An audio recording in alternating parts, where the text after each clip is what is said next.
Good afternoon, everybody, and welcome to our February 18th edition of Bull Sessions. My name is Mark Robertson. I am joined here by my dear friend and colleague, Ken Kavula. Good afternoon, Ken. Good afternoon, Mark. Glad to be with you folks.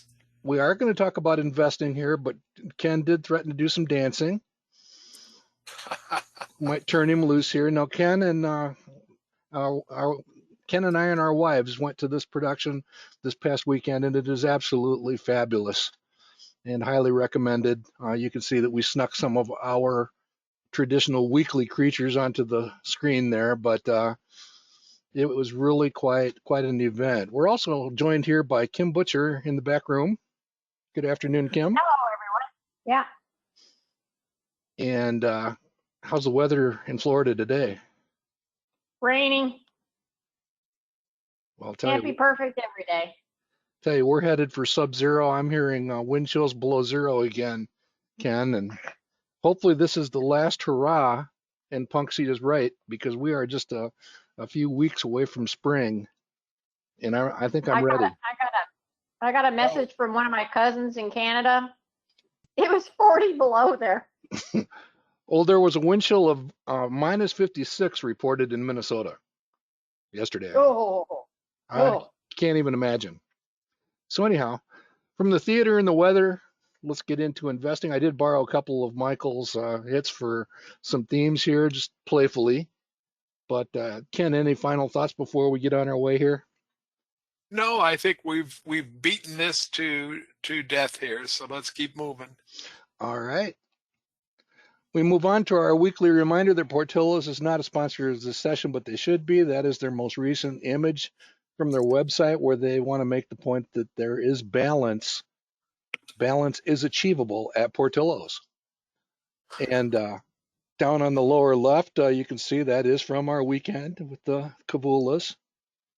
And in true St. Louis Post-Dispatch form, Ken, we left half the team off the picture.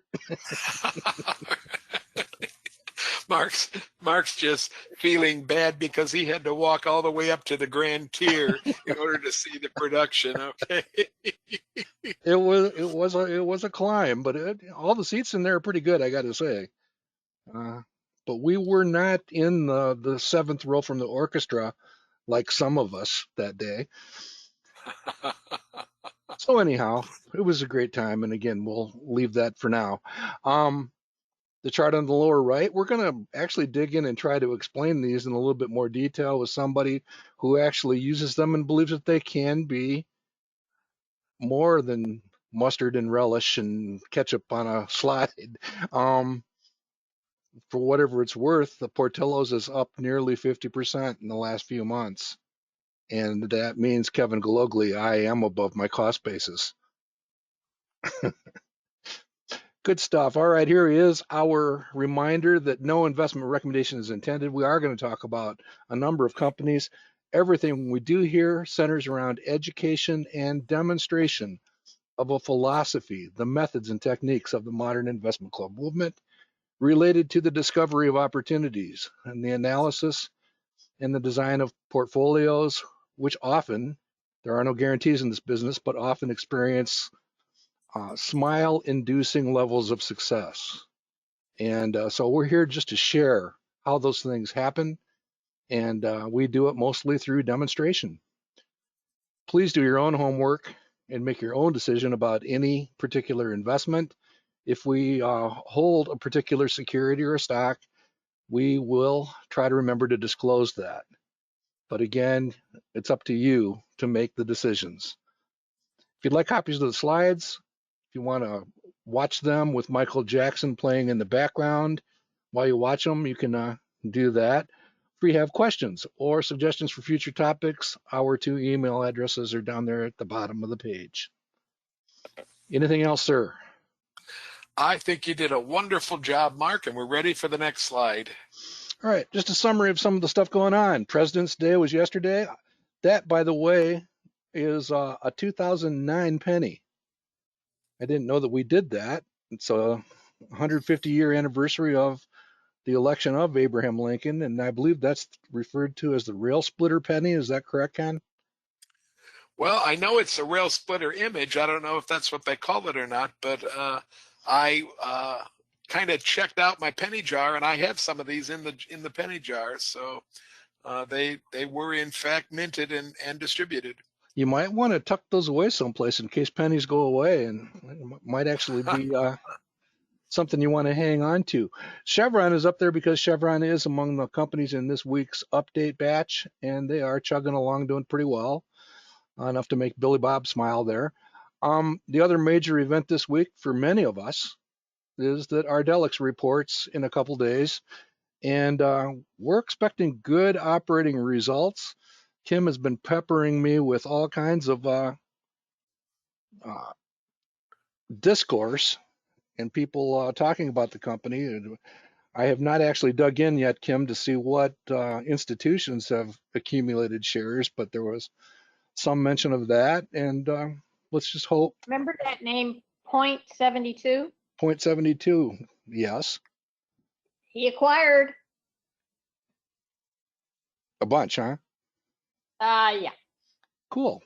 Well, that'll probably prove helpful, but you can see that all of the citizens of the woodland experience, or including the rhinos, and threw in a night, everybody is tuned into that. There, of course, is the banner for MJ the Musical. And just a quick reminder that a week from today, we will be handing out our golden statues for best performance in a variety of different categories for our roundtable next Tuesday night. And of course, the Abraham Lincoln quote is better than anything going on in the Beltway these days. It's true, and it stands the test of time. Any comments? None at all. Trying to stay out of trouble, huh? All You right. got it. Well, here's the market. Again, nothing major to report. The return forecast check in at about 9%. We do use the green quarterly bars as the value line arithmetic average as our measure of the stock market. The average forecast right now is in that 9% range. So that's just in the back of our heads, that's what we're thinking. And inflation is back in some ways, in other ways not. And there's just things going on politically, and my personal opinion is that none of that should really affect how we invest or what we think about. But it's hard because I mean, I when I first got online with Ken today, he was being sucked into the latest news nugget, and he still watches CNBC, so you can't get away from this stuff. All right, let's go ahead and move on. Let's start with our topic of beating the market, and it's a subject which we've talked about a few times over. Every time Berkshire Hathaway, I'm going to start saying Berkshire Hathaway instead of Warren Buffett, because it's been quite some time since Warren Buffett was literally the sole decision maker for Berkshire Hathaway. He still is there, he's still involved, but it's now definitely a team effort. And they've kind of cooled off over the last 10 years. No major deficit there, but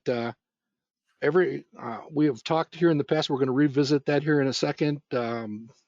Every time they slow down a bit, we see articles. In fact, this one was from the Motley Fool. Is Warren Buffett losing his touch?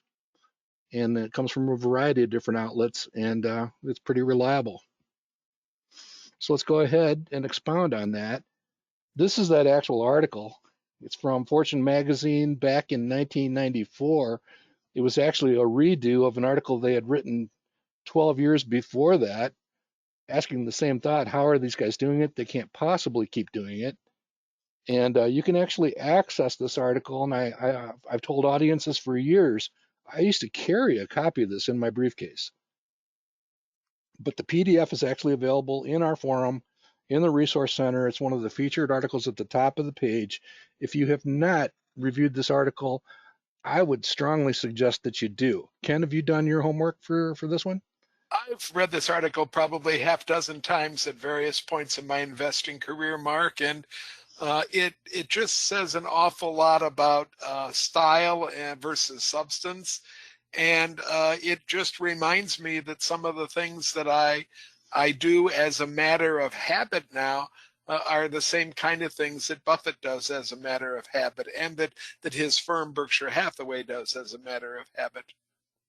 Yeah, and the article starts off talking about this theory that very, very few people or professionals can beat the market. It's just simply not true. And we have, again, there are no guarantees in this business, but we have a number of community citizens that hang out with us that have actually done this. I used to write about Buffett beaters for better investing a lot, and they're just out there. So these guys, although they are from a very special group, we'll talk about that, but um, we kind of can do what they do because they do literally follow the teachings of Benjamin Graham and tangentially George Nicholson. You can see here the article focuses on Buffett, Munger, Bill Ruin, and Walter Schloss. Same guys on the right there. Unfortunately, Warren is the last man standing here. We've actually lost the other three over the last few years. I was reminded today that Bill Ruin is a Chicago boy, but Bill ran the Sequoia Fund, so you can actually check on their demonstrated performance. Charlie, of course, was Charlie. There's only one of them. And Walter Schloss we'll talk about a little bit more in a minute, but we've recommended, if you don't know that name and you don't know of any of his philosophies and counseling, you want to fix that. If you're a relative beginner, get in there and see what Walter had to say about investing. Mark, we're asking for a source of the article. This is if I'm not mistaken, it's a Fortune article, right? It is Fortune, yes. Yeah, and folks, if you check down in the bottom left-hand corner, you get a link right to that article. And remember, you can get the slides of today's presentation by dropping an email to Mark, and that's just mark@manifestinvesting.com. Yep. And then Manifest subscribers just go right to the forum and self-serve. That article is there. Here's the actual end of the article, and this is something we had done 14 or 15 years ago, checking in to see how they were doing. Again, almost 20 years after the most recent Fortune article, and the answer is still doing okay. And here's the closing few paragraphs here, and there's just a couple things here I wanted to point out. We have talked from time to time about Hugh McManus and his loathing index. You'll find a company that's vetted and really out of favor, and in other words, a company that's just absolutely despised by Wall Street. And sometimes you got to be willing to buy those.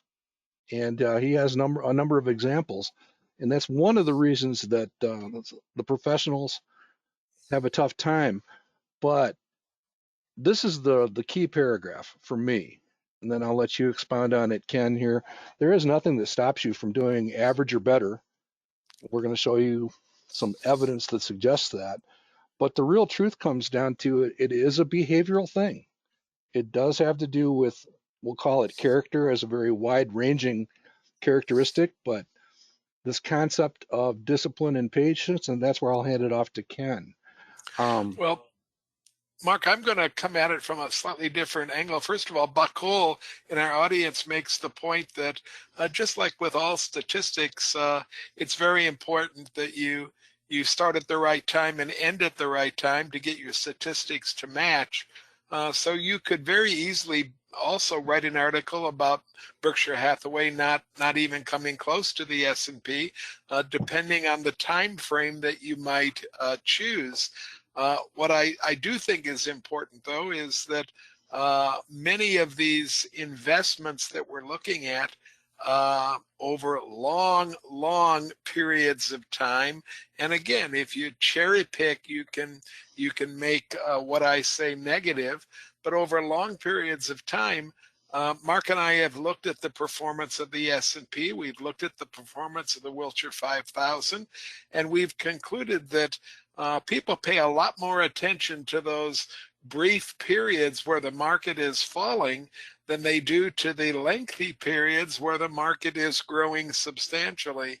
And maybe if we just focused on some of the most basic principles that we hold, like investing regularly, we end up being much more successful than we might imagine.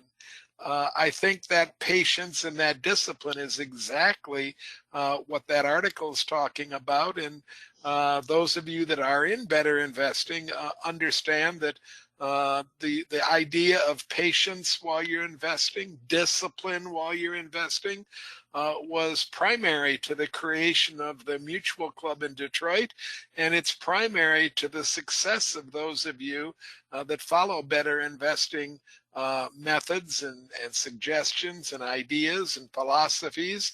But the biggest of them all is that don't try to time the market. Just invest regularly, and over most periods of time, you'll do well.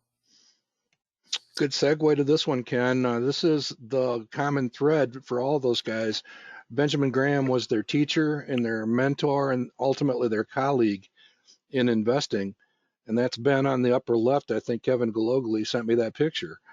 And the intelligent investor it's not for beginners necessarily, depending on the type of beginner that you are, but for medium to experienced investor, I think it's required reading. And basically, the backdrop of that book is covered in that lecture in San Francisco back in 1963. It's a mimeographed copy of that presentation. And as you go through that, you'll find a number of things which rhyme and resonate with the things that we believe. Ken already covered one. Stop trying to time the market and just do this one for sure. Find excellent companies, buy them when they're on sale, rinse, repeat. I mean, that is key. Be disciplined enough to do that. And then notice that he does talk about stock selection based on an output of an opinion of the value, not necessarily the price or their market price action, but the actual value of the security. So Graham laid this out. You can actually go to this link, and it's a great presentation that is shared by Jason Zweig, and Jason does a lot of good work. And any other thoughts here, Ken? I know Matt's not able to join us here today, but I know Matt just read the book and actually experienced this Jason Zweig. Yeah, what I would recommend if you're looking to read The Intelligent Investor is there's been a newer copy, a newer copyright out for The Intelligent Investor in the last 5 or 6 years, and it includes notes by a couple of different famous investors to the original text by Benjamin Graham. I found it very helpful to read that revised version with the notes by other investors, sometimes explaining what Graham was saying, sometimes adding to what Graham was saying, and occasionally saying that perhaps what Graham is saying in a particular paragraph is no longer as true as it used to be.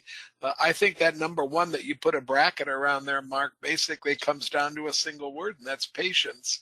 I hope that some of the tools that we use foster patience.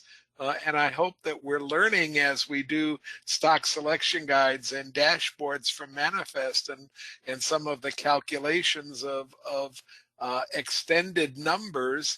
I hope that we're learning patience and we're not relying too much on a single indicator or a single number in order to make a final decision about buying a stock. Graham was just so convinced that you did not buy stocks by looking at their price, that you only looked at their price in relation to what it might be in the future based on the company itself. Sounds familiar. It sounds very familiar, and I think that's the whole key to us being significantly different from the herd, and I think that's what this quote is talking about. Okay, cool. Peter Lynch used to back this up also in a number of different venues and publications. But here's that point that Ken was just making and kind of backing up to what Bakul had to say. If we take a step back and look at Berkshire Hathaway over the course of the last, what is that now, 31 years, you can see the entry. They're doing just fine. They're, basically on this leaderboard. They're doing just fine over the longer term. But again, the point that we want to make here is that you can achieve comparable levels by sticking to some of the disciplines. We believe that we demonstrate that with the 10 cup demonstration portfolio, which I have called it, and I still believe it to be 100% accurate. It's a Walter Sloshian demonstration. Literally, picking up a value line, licking our finger, going through the pages. We do it electronically now, but looking for the best opportunity at any given time, running that 10 cup demonstration. It's a 401k demonstration, but showing that this type of performance is possible. The investing roundtable. I mean, I wouldn't even know where to start. It's in broad daylight, a demonstration going back to 2010, starting with the question that I asked Ken, should we take a look at doing something like this? And his answer was, cool, but no costumes. I think Steve is in our audience, Mark, pointing out that your reference to Mimeo machines is perhaps something that a lot of folks don't remember. Probably dating me. I know our demographic, and I'm sure that there's enough folks yet in our audience that remember smelling those beautiful copies as they came from the office, still warm from the Mimeo and still smelling of the alcohol that the Mimeo used to make the impression. That's in fact what was being used at that time with Benjamin Graham's presentation to a professional organization. I read an article recently about the 15 things that today's children are missing from their education, and one of them happened to be the smell of the mimeograph machine, Mark. So it's something that was ingrained if you are of a certain age, and it probably for a lot of folks was still going strong even in the mid 90s, those Mimeo machines. Well, Ken, I'm actually old enough to share that I pounded the erasers on the fire escape at the end of the day. So how old does that make me? I'm old enough to share that I threw those erasers at students in the back row and asked them to go out and pound them on the on the building. And boy, that time changed, because you'd probably be written up for that now. I wouldn't only be written up, I might be canceled for that, Kim, okay? Yeah. All right. So back to school. I mean, these are all index funds that you can invest directly in as an investor. There's nothing wrong with doing that if that is, your personality or the thing that you want to do. But keep in mind that this is the type of numbers you can expect to experience over the long term. Again, nothing wrong with, 9, 10, 12, 13. Our point is the numbers on the upper part of the page are feasible. They're possible. I will argue that they're easier to achieve when investing with your friends. Hence the quote down at the bottom of the page. The 10 stocks that are listed here, with the exception of Berkshire Hathaway, the 10 that are shown here, the 6, and then these two, and then these two down here, they actually average out to a return of 24.9.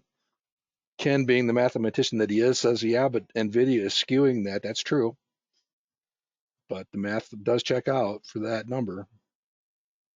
So again, these are companies that we collectively as a community own most of them. And in some cases for that entire period or even longer. So good stuff. All right, here's back to Walter. And again, Walter is important for these reasons. Professional investor, colleague of the people we were just talking about. He invests just like you and me. I still remember the days hunting through the value lines at the library. Well, he actually received a hard copy of the value line at his office, and that was the extent of his research. And the point of this slide is just we refer to it as the slosh ladder. Every percent of performance that you can add to your long-term performance becomes an explosive opportunity. $100 invested for 39 years at 8% is approximately $2,000. Manage to achieve 11 or 12%, that $100 becomes $6,000 to $8,000, and then you can go up the chart. So Ken, the answer to number 3 is 583,358. What was the question? Well, we're cheating because you told me the Oh, answer did to I the answer already told you prior. this? Oh. Yeah. Well, So wait. I think it has to do with those 10 stocks that we just looked at on the previous slide. Am I right? Yeah, this number is what produces the number on the page. So I guess we got to do better on our Ed McMahon and Karnak moments. But this is what 24.9% produces. Notice the difference. And it's just explosive. That's why you want to find better, excellent companies at better prices and own them for as long as it makes sense to do so. And when somebody in our community suggests a stock, like Marie Frank mentioning a stock like Palantir 2 years ago, I should have listened. And so again, that's the point of this, that you want to do all that you can, hold your expenses down, but find a way to drive your performance up that chart for the reasons that are pretty clearly shown here. Any final thoughts on this one, sir? Only to say, Mark, that if you're only doing 14, 15, 16%, I don't think you should be despairing. No. Those are pretty darn good returns. And that's where I think that we ask investment clubs to try to aim into that particular area. And if personally you can only do better than 10, I still think you're doing wonderfully in putting together a nest egg.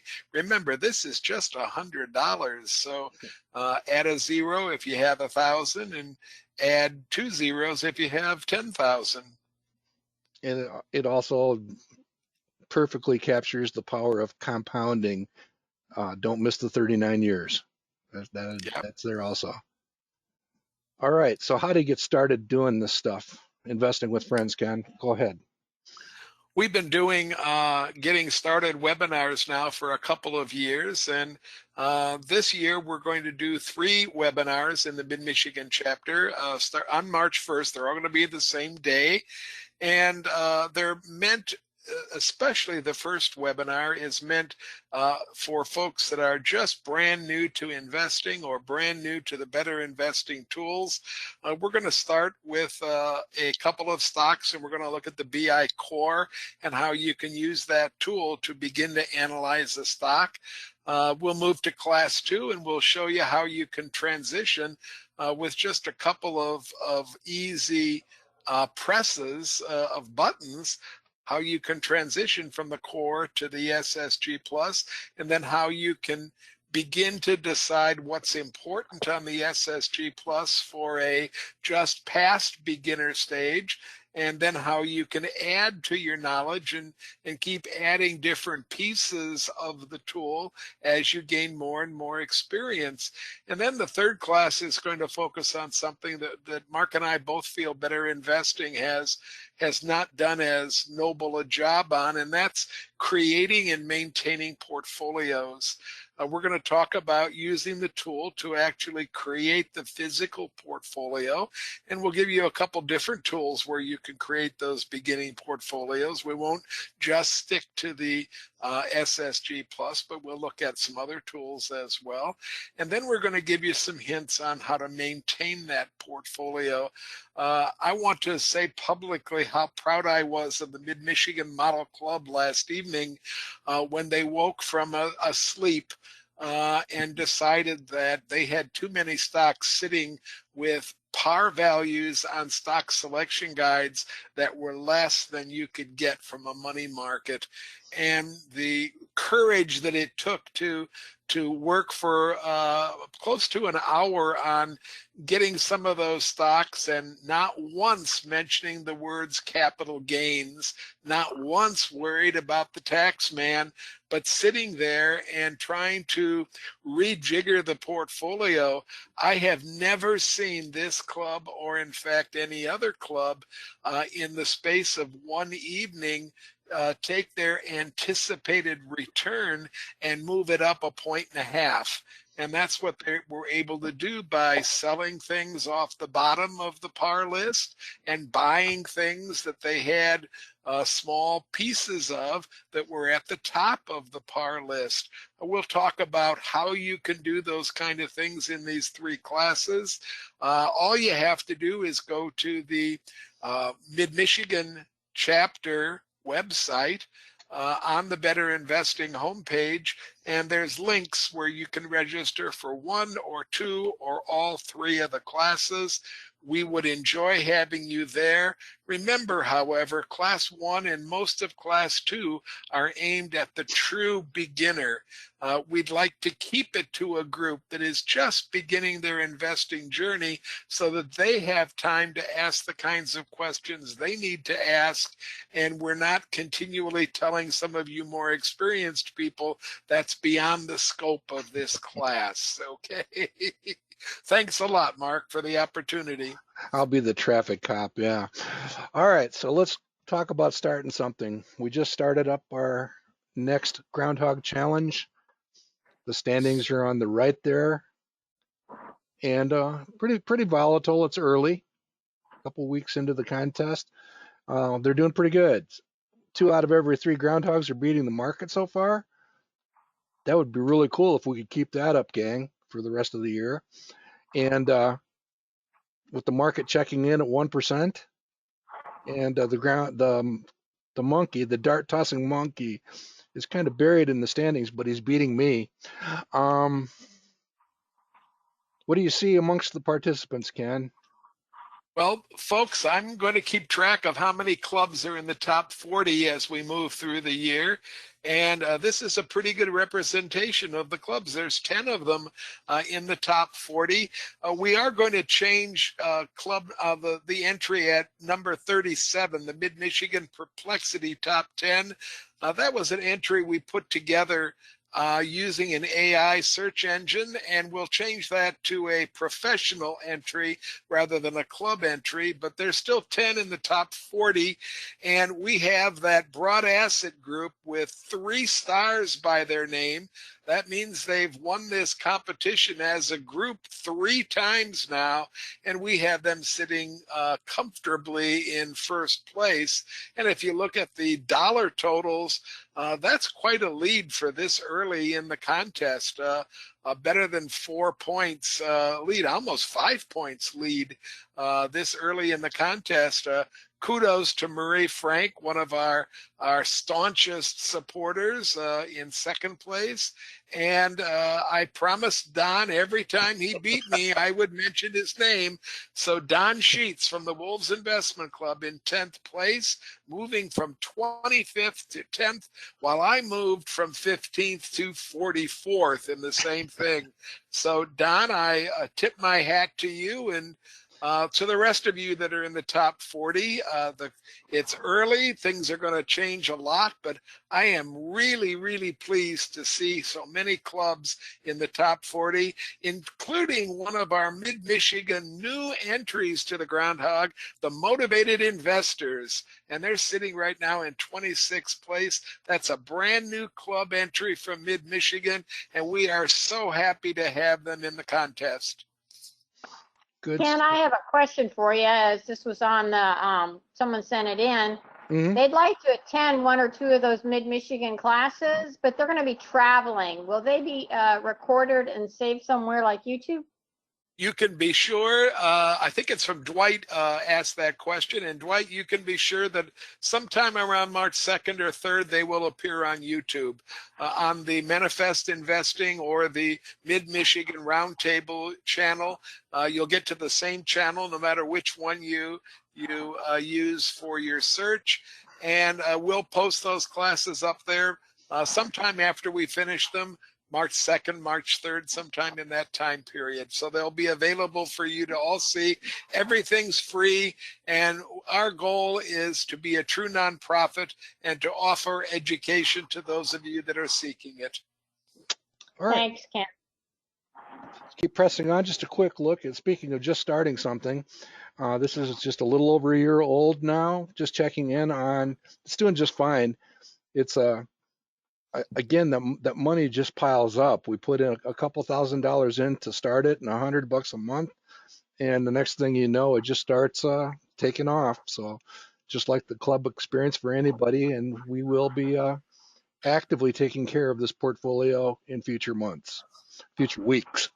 All right, Ken, I'm going to sneak this one out there. This is another one of those things that we just kind of started doing one day, and by the way, we have quite a 14-year track record doing this, even more than that. But we're kind of okay with where things are at this point. Our return is close to 14 since Halloween, and the market is up whatever that would be, about 7% since then, so an advantage of 6%. Any comments here, sir? Well, only that I'm very glad that I bought CRDO when we put this list together, Mark, okay? Well, I will tell you that I actually bought with real money a bunch of them that are at the other end of the list, so mine are coiled and ready to spring. With full disclosure, I also bought GRBK at the same time, so that balances out a little bit. Yeah. Balance and diversification. Yeah. All right, so we'll come back and check on that. Kathy Woods, by the way, she was on that top 40 list for the Ground Dog as a celebrity entrant with her ARKK exchange traded fund, but she's had a few rough years, and we kind of poked a little bit of fun at her, but she's an early stage investor. That's going to happen from time to time. Her long-term track record is still pretty good. Kind of the Warren Buffett, Berkshire Hathaway story on steroids. But she's out with her big ideas 2025 from ARK Investment Management. You can watch a quick recap of that. I think it's about 18 minutes long on YouTube. If you search for this title, you'll find it, or you can go straight to this link. But like I say, it's just the highlights, and there's 148 slides there. We borrowed a couple. This one here is just a summary of some major themes, and I would argue that some of these are really kind of blended and kind of go together, but just some real nice verbiage about some things that you need to think about as an investor in the search for opportunity. Your thoughts, Ken? I think, Mark, the one that was most... Go on, Kim. Go on. Yeah, Ken and Mark, I want to just make sure you guys are aware that we need to check that leaderboard because our Ardelyx is up almost 9% already this morning today. Cool. I'm sorry, Ken. I just have to say that. I'm excited. All right. Mark, the one that I was most surprised about when I looked at these five, and I indicated to you that I read this particular slide as an article somewhere. So somebody pulled out this notice. They did give Ms. Woods credit for the writing, but it was published as an article by some publication on the internet, and I read it there. I was most surprised by reading this thing about public blockchains. I had kind of placed Bitcoin in the back of my mind and the idea of blockchains in the back of my mind, and kind of left it for technology that I didn't want to really explore very much. And she's indicating that maybe it's something that the average investor should be starting to pay attention to, especially those companies that either create these blockchains or maintain the blockchains or use the blockchains for that matter in a public way. And that was the only one that was really a surprise to me. I had been very, very much involved with thinking and looking for stocks in energy storage, and that includes all the nuclear stuff and the small modular reactors and that kind of stuff. AI, I thought, was a story that is everybody's telling that story, and robotics is almost as big a story. Multinomics, I wasn't quite sure what she was talking about until I read it, but once you read it, I think you get a pretty good idea of where she's coming from, what she's looking at. And here's, Mark, where I think that the combination might be what you were talking about, because I really think that a lot of what she was talking about in this I don't know how she's pronouncing this, I think it's got to be multiomic. multiomics. Okay. I think a lot of that is directly due to AI, Yep. and I think that maybe multiomics is a subset of the AI paragraph. But all in all, I think anybody that's investing should at least read this and listen to what she has to say. And then if you go to this particular call it presentation, I guess, that she makes, you can click on some of these colored words and you can move in the presentation to a more detailed example or explanation, or it's all a little bit different, but you can click on these words and get to a little bit more information about these different things that she's just mentioning in her introduction here. Two last comments before we move on. Ken, you were not wrong. You were early on 3D printing 15 years ago when you first brought that disruptive thing to our attention. The other one over here kind of has me scratching my head. She pointed out, and I want to understand more about this theme of digital wallets.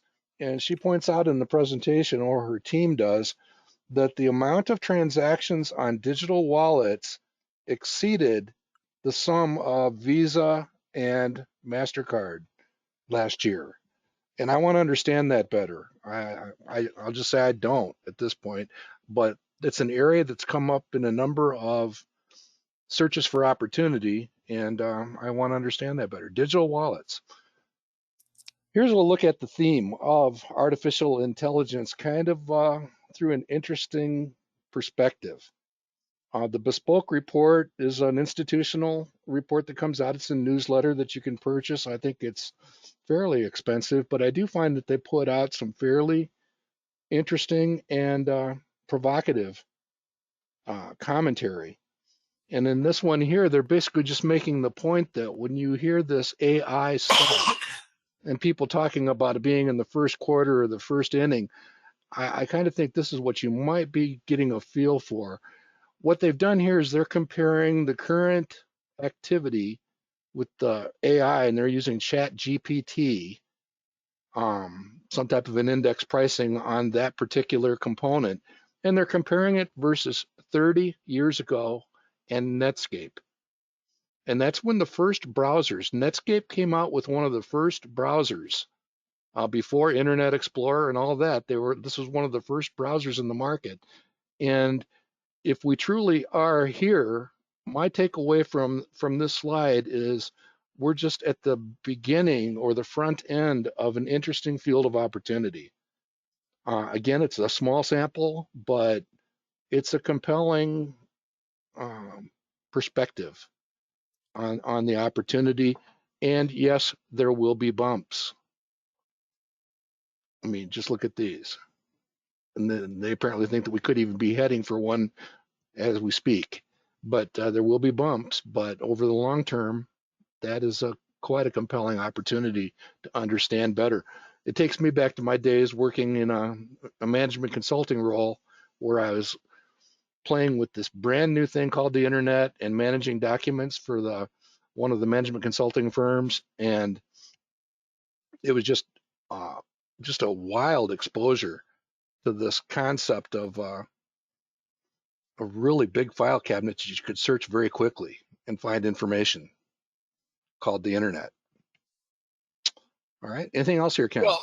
Well, I'm just taking people back to 1994 and reminding them that web pages were something that were being viewed as something hobbyists could put together and share their hobbies with other hobbyists on this brand new internet. And your parents back in that time frame were probably asking the question, why would you ever need a computer?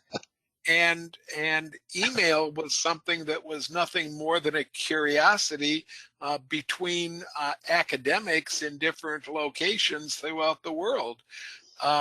So I think sometimes we have to remind ourselves that we didn't always have a little tiny computer that we could carry around in our hand, and we didn't always have a laptop that we could sit behind and go almost anywhere in the world and get information about almost anything on a really nice big screen that we could then capture and show other people. Things have changed dramatically. It's much like the teacher that today uses a high-speed copying machine to print copies of what they want to pass out, or in fact passes out the materials electronically, and you compare it to rolling that mimeograph thing around and cranking that handle 35 times to get 35 copies of it, and it coming out smelling beautifully each time. So I can smell the chlorine while you're talking about it. can you smell it? Okay, I don't think it was chlorine. I think it was alcohol, but Okay, whatever it was, I remember the like smell. a rubbing alcohol almost. Okay. So yeah. All right, good stuff. All right, so here is an AI demonstration. I went to Perplexity. That's one of the AI-based search engines. And I simply asked the question because First Trust is a money management firm in Chicago that has done some interesting things. If you had invested in their green fund 5 years ago, you would have done extremely well with the companies that they followed. So do they have one that's focused on AI? There's your answer. Again, this takes 15 seconds. So you get this answer, you can dig into the others. But one of the things we did was, okay, so what's it have? So there it is, the First Trust Bloomberg Artificial Intelligence Exchange Traded Fund. This is actually the ticker symbol. You can invest in this. You can make a direct investment into this exchange traded fund if you want to own all of these companies. But you can see this is what it's about. This is the list of companies. And I would argue that I think we individually and as a group want to understand basically all of them, all of the above. Your thoughts, Ken? Well, first of all, Mark, this is not just their top holdings. This is all of their holdings. Yep. And if you read it's sort of a prospectus over on the side, not really, but it's a description.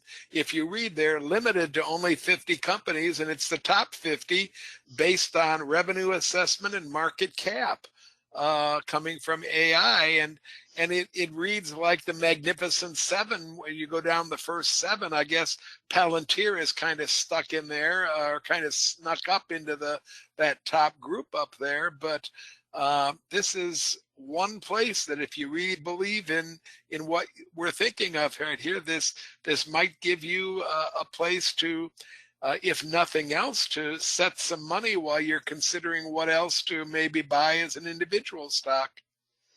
And as an example, I mean, here's one. I have no idea what we'll find when we go and check it out, but never heard of BE Semiconductor. It might be nothing, but it could also be an exciting emerging company in the field. So there's a few companies on here that I'm not that familiar with, but familiar with most of them. Own several of these. Mark and I talked before the session that if you didn't own a half dozen or more of the top 15 stocks, there's probably something wrong with your portfolio. I mean, look at the top 15, and that goes down through AMD, I think, or somewhere close to that. Maybe it goes through Qualcomm, but those are 15 pretty heavy duty stocks, and I don't think that a bad argument can be made for any one of them for their long-term prospects.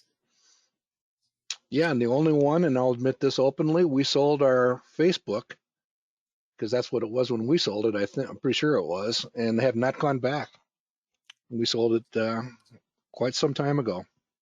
but they are We apparently so doing some pretty good things. Go ahead, Ken. we did the same thing when we got mad at Mr. Zuckerberg, but we snuck back in about a year and a half, 2 years ago, Mark. So All right. we do own Meta. My wife owns it in her IRA. All right, you're buying dinner again tomorrow. All right. All So, right. so there you go. Those are some pretty good study ideas, and there's a couple companies on there I'm not that familiar with. That will change. All right. We have our friend from Maryland asking, what was it like to be one of the first teachers to use the new technology of chalk and chalkboards? Thank you, Kevin, for Of that. course. Okay. Of It was course. exhilarating, Kevin. Although I will tell you, I was one of the first teachers to use whiteboards and colored markers in my calculus classrooms. I was very pleased with the advent of whiteboards.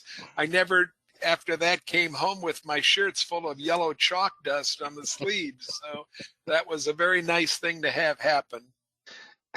Don't get him started. Don't, Okay. got to be careful. All right. Speaking of Kevin Galogly, his friend Ken Williams actually brought us or made us aware of Joseph Carlson approximately a year ago. And you can find Joseph Carlson on YouTube, and he's a good listen, and he tends to think very much like we do. So I went to a fairly recent YouTube presentation where he was talking about, well, what had some very successful super investors been buying lately. All I did was go to YouTube, copy the link to that particular session, which is about an hour long, copy that link into Notebook LM, which is a Google product, and generated this summary. Because rather than sit there and listen to him for 55 minutes, I wanted to see very quickly, well, who is he talking about? Terry Smith, Poland Capital, which we featured last year in the session, Bill Ackman, et cetera. And a lot of the names being kicked around, Uber, Interactive. So now I've got to go back and listen. I'm convinced that maybe this is something we might want to know more about. Talking about some people that trimmed. Ken was talking about selling some sacred stocks from portfolios. Well, here's talking about Terry Smith selling his entire Apple position and replacing it with some other companies. And again, just a very interesting breakdown of how quickly you can decide that there might be a little bit more stuff here on the bone to go in and see. Pat Donnelly has mentioned Interactive several times. Uber has come up several times, so might dig in a little bit more as current ideas. Anything else to add here, Ken? Nothing to add here, Mark. This one ties with Ken's theme on that, whatever that anomics thing that was that she was talking about, this Doximity. Just ran a quick dashboard on 8 of the stocks that they're talking about holding. I'd never heard of this company, but they're actually working with medical professionals on a whole bunch of, I would call it AI type stuff. The company is Docs, and Ken has been urging me to take a look at it. Once again, Ken, you came to me 3 months ago and the stock price was 25. I'll draw the audience's attention to this. And you weren't persuasive enough. I give up easily, Mark. Okay. So it's on my radar screen now. I will tell you, Mark, that while it's on a short list of stocks I'm interested in, I didn't buy any either. Okay, So, that doesn't make me feel better. But some of our recent favorites are on this list too. So It's interesting, on that same list is Uber Technology, which was on the other slide. Mm-hmm. Well, yeah, this list came from the other slide, Kim. Yeah, we just peeled those out of that summary. Oh, okay. So just go ahead. Mark, we're getting a question about the groundhog dashboards. We need to make everybody understand that the dashboards that are listed in the Manifest Investing site for 2025 do not include dividends. And the results that we place on these slides during bull sessions and the entire contest does include dividends. So while you will see a way to rank those dashboards on Mark's site, those dashboards are prior to including any dividends that might have been paid. Yeah, When Mark adds the dividends to the dashboards, and the dashboards don't have any way of making that happen, so Mark has to not automatically. do that with his data set. But when he makes that happen in the spreadsheet, then we get a slightly different list of who's in first, second, third. So Right. Betsy, the list that you see in a bull session is as current as it possibly can be, and it includes the total return, including dividend. Right. The other thing is the list itself is still a work in progress. We've got a couple clubs still coming in, so those dashboards will be complete within a few days. So some of the people questioning might be missing dashboards, and they are not all inputted yet. Call it a work in progress. And occasionally somebody's also chosen something for their dashboard, for their particular dashboard, that's not covered in Manifest. And Good point. Mark will be filling those spaces in too as quickly as he possibly can. But this is a work of love, not of not of profit.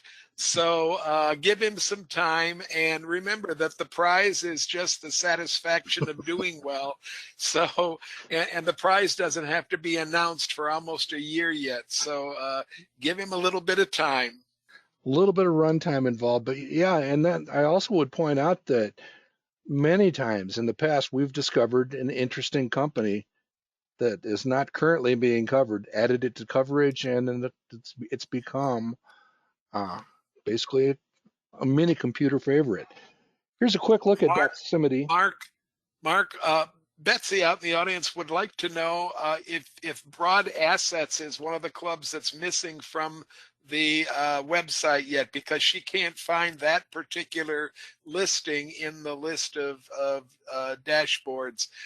Betsy, the club's name is Broad Assets. I'm pretty sure that they were among that last group to come in last week. So yes, their dashboard is probably not there yet. Okay, there we go. Okay, quick look at the company. The description of what they do is on the left. I do find that compelling if it's being done well, and pretty hard to argue with. You can see why Ken Kavula mentioned them or caught his attention. And yeah, the stock price has gone from the mid 20s to what you see here, and the result of that is a low single digit par. So it'd be interesting to see. It's in this week's update. It's been promoted to the Value Line Investment Survey Standard Edition. So it will be updated again this week. And it'd be interesting to see what their forward-looking forecasts look like. And if these numbers do get bumped up a little bit on some of that operational optimism. Okay. I would urge those of you that have doctors that are not necessarily tied to a big hospital to ask you the doctor if they've ever heard of Doximity. I got the name originally through one of my doctors that's not tied to one of the large hospitals because he found it very, very useful to be able to conduct consultations with peers that he wasn't able to deal with on a normal basis because they used to have to make them physically with each other, and now he can do it electronically. He was very impressed with the abilities that Doximity gave him, and asked me if I had ever heard of the stock before. My reply was no, but I would check it out. And I think that I asked Mark to try to do an analysis and get it into the database, and it's there right now with not a particularly attractive par, but a very attractive visual analysis. Yep. So there's some potential there, worth tracking for sure. All right. Just a few closing Michael Jackson thoughts. There are moments in the market that qualify as thriller moments, and I like that picture. Gotta like the tiger, right? This is a case where the stock market virtually was almost cut in half back in the financial crisis of 2008, 2009. And in honor of President's Day, I actually did write this open letter. I wrote it to both presidential candidates. Notice in November 2008, I actually wrote the letter to both presidential candidates, and it was a completely nonpartisan letter. You can go back and look at it. But the point was not to panic. You're going to have thriller moments in the market. Get over it. Get over it. Find excellent companies at good prices. That you can't even find this glitch here on a current day. Look at this particular portfolio.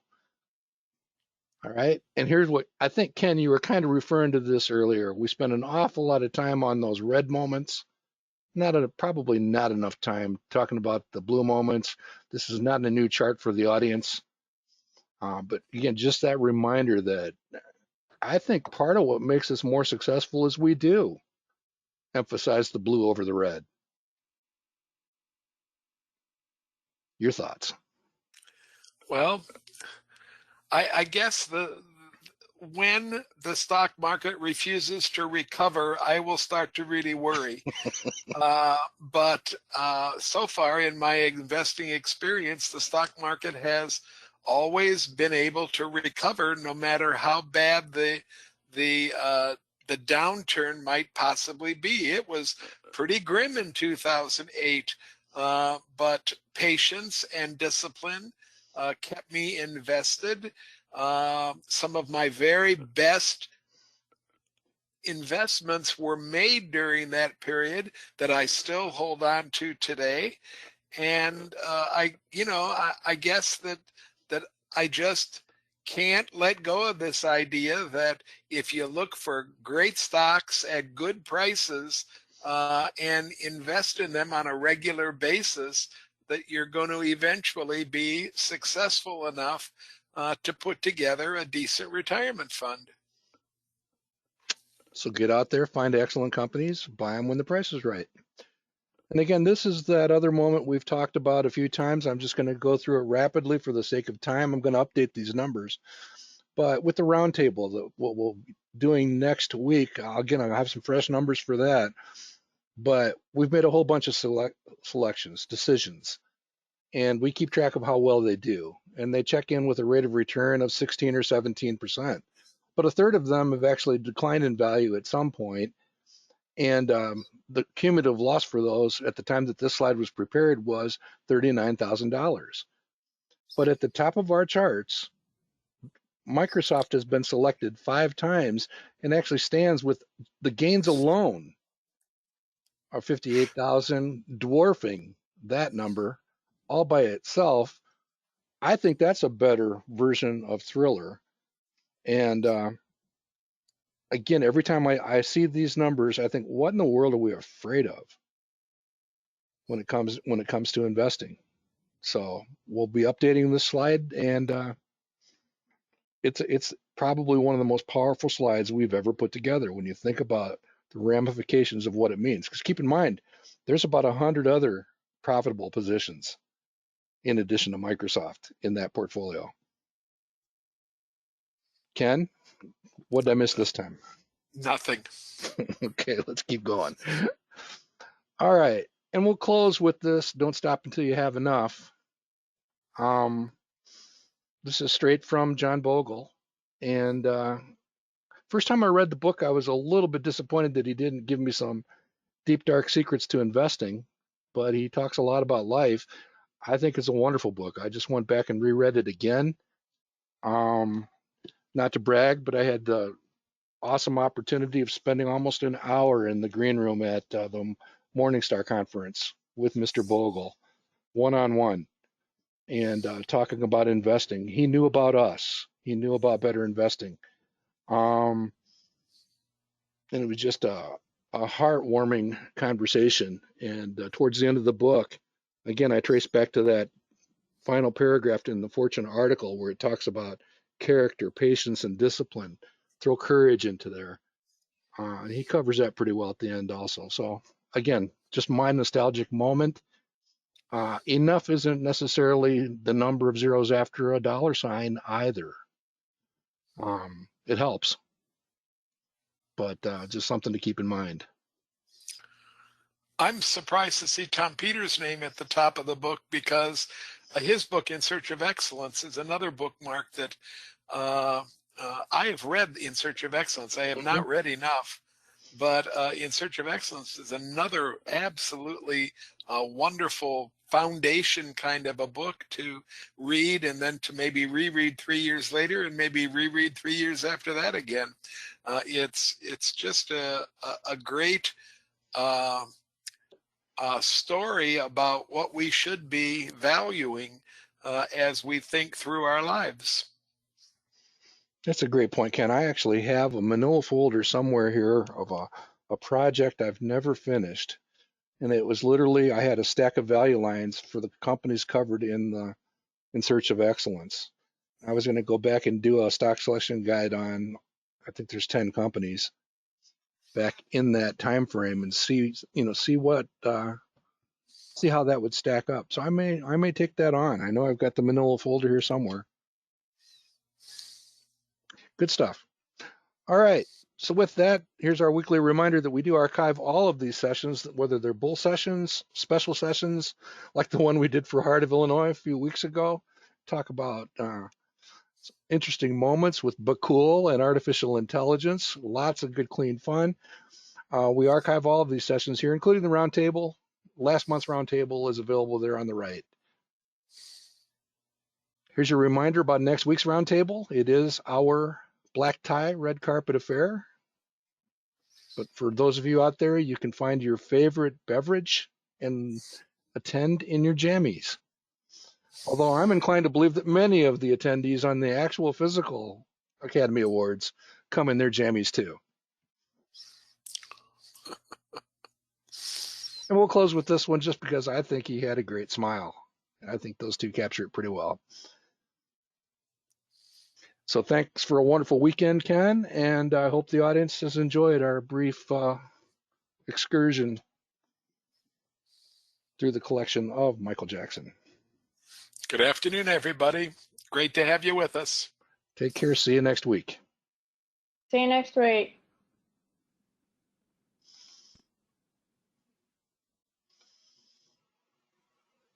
Mark, there's something that Bakul put in the comments.